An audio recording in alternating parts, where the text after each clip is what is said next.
Hello Year 9, it's Mr. Sandbrook here.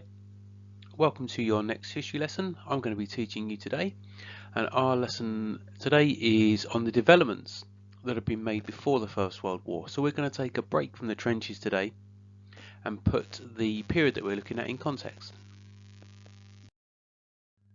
So let's make our usual preparations for learning. You're going to need your history workbook and a pen. Some scrap paper at the side is a good idea. And just get rid of any distractions that you've got around you. So just press pause while you do that, and then we'll get ready for our lesson.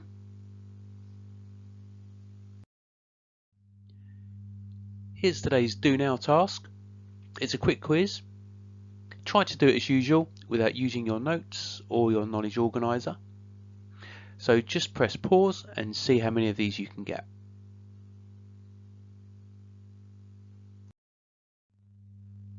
Okay, let's see how you've done. If you need to add or correct any answers in your workbook, just do that now. Press pause and give yourself a mark.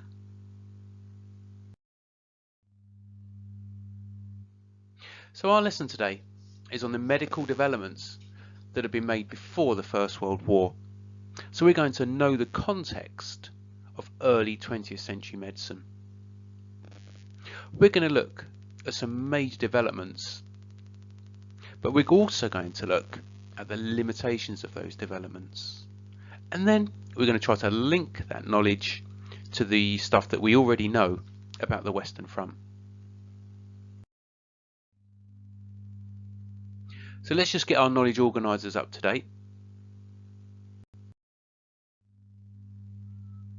And in today's lesson, we're going to go to the start of your events column, because of course we're setting context today.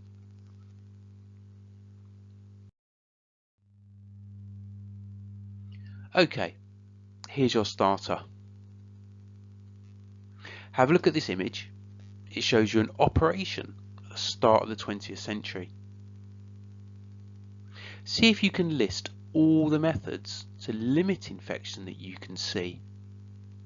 If you want to have a go at that without any hints, just press pause now. If not, here are some ideas.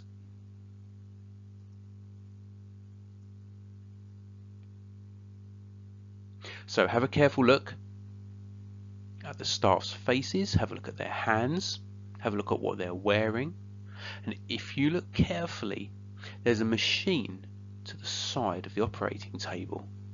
Now this is really difficult, but if you know what that machine is, that's playing a part in limiting infection. So just press pause and write any of your ideas.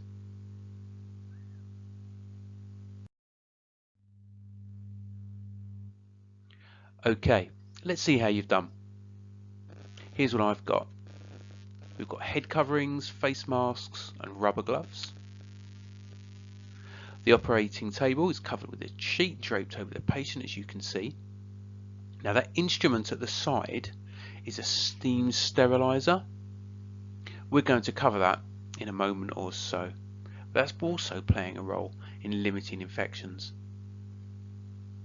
So you can see that by the start of the 20th century, things had really come on since the first antiseptic surgery using carbolic spray. Here we've got something different. What they're trying to do is they're trying to stop any germs being present at all. So we don't call this antiseptic surgery, we call this aseptic surgery. So you might just want to press pause and add any to your workbook that you need to. So we've got some new knowledge to look at now. As usual in our lessons, you might like to jot down some notes as we go while I explain things in detail. Maybe do it at the end of the slide after you've listened carefully. So our first area where there had been developments was in aseptic surgery, where the attempt was to have no germs present at all. Now by 1914, it was really common for aseptic techniques to be used in operations, and in fact they featured in most operations. An area of potential infection that from the people present during an operation was counted. Doctors wore face masks and head coverings, and they also wore latex gloves, all of which prevented germs transferring from the medical staff to the patient and getting into the wound during an operation.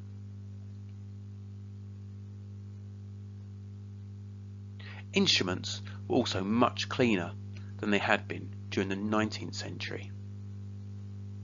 That instrument that we mentioned a few moments ago is an autoclave. Now, it had been invented in 1881 by a French technician called Charles Chamberlain, and this steam cleaned instruments to be used in an operation. So this would prevent any transference of germs from scalpels and other instruments into the patient. And another area where there was potential infection that was limited was from the environment. So, for example, lots of operating theatres used air systems where the air had been preheated to remove any bacteria or other germs present in the air. Now, this all sounds great. Surgeons had become used to using these techniques, though. This was how they were used to operating.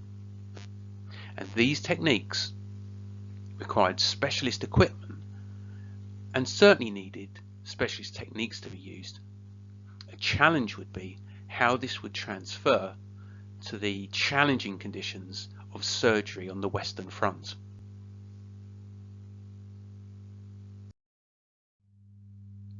Our second area of development is the development of X-rays.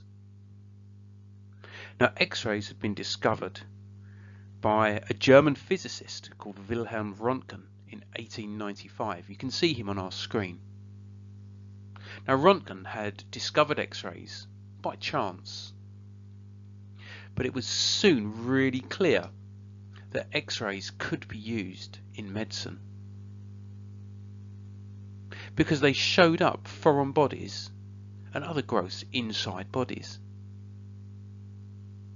And just 1 year after Röntgen had made his discovery, X-ray machines started to appear in hospitals across Europe, including Britain.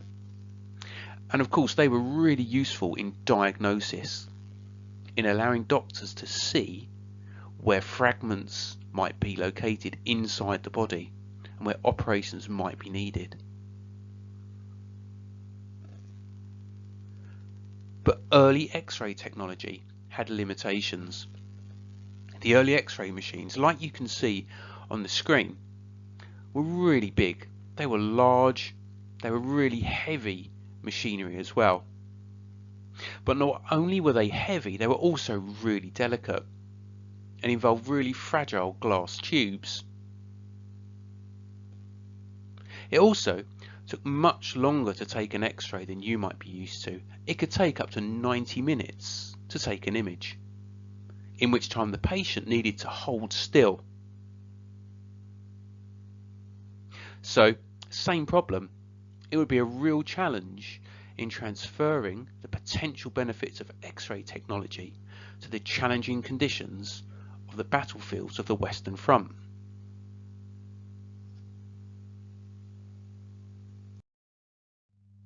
So, our final development is blood transfusions.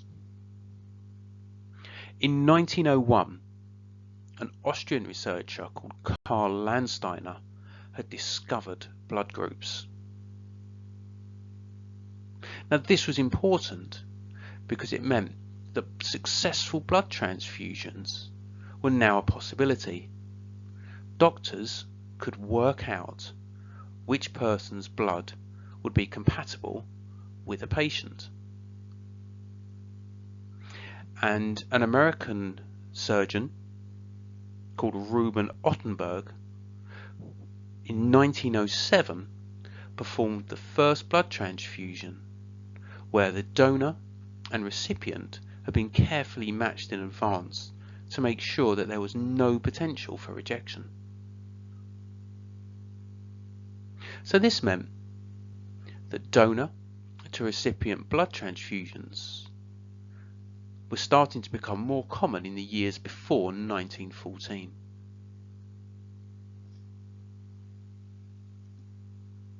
However, there's a key limitation here. Doctors weren't able to store blood outside the body. As soon as it left the donor's body, it started to coagulate. It started to turn solid when it came into contact with air. So this meant that the blood donor and the recipient had to be present at the same time. Even tubes carrying blood from person to person started to become clogged up during operations. So this is a huge limitation on a First World War battlefield. Wounded soldiers would really need blood transfusions. Bleeding to death was really common in the early years of the war. So it would be a major challenge taking the knowledge of blood groups onto the battlefields of the First World War in any meaningful way.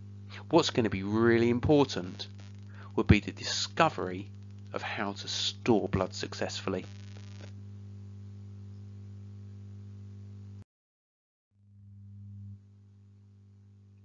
Okay, Year 9, we're nearly ready for our main activity.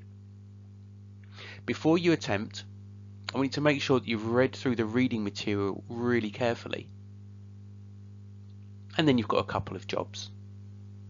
Some keywords as normal. And then I'd like you to quickly sum up the work of Chamberlain, Röntgen, Landsteiner and Ottenberg. Just tell us what their contribution was. And then I'd like you to explain why the potential limitations of the discoveries that we'd looked at would be a problem in the context of the British sector of the Western Front. Why would it matter? What would the problems be? If you can give us a couple of sentences on each of those. Now, to do this really well, try to be specific. Try to pull on the knowledge that you've already got of the British trenches during the First World War. Consider what the major problems would be.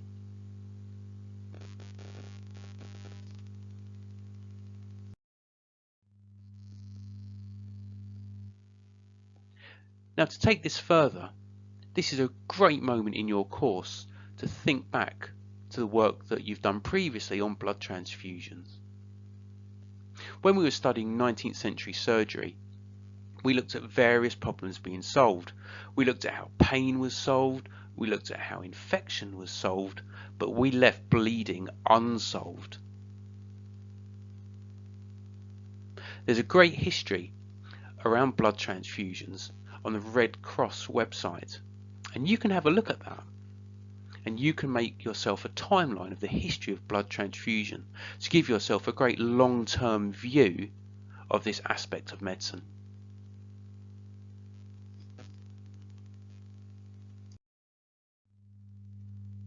Okay, well done Year 9, we've come to the end of the lesson.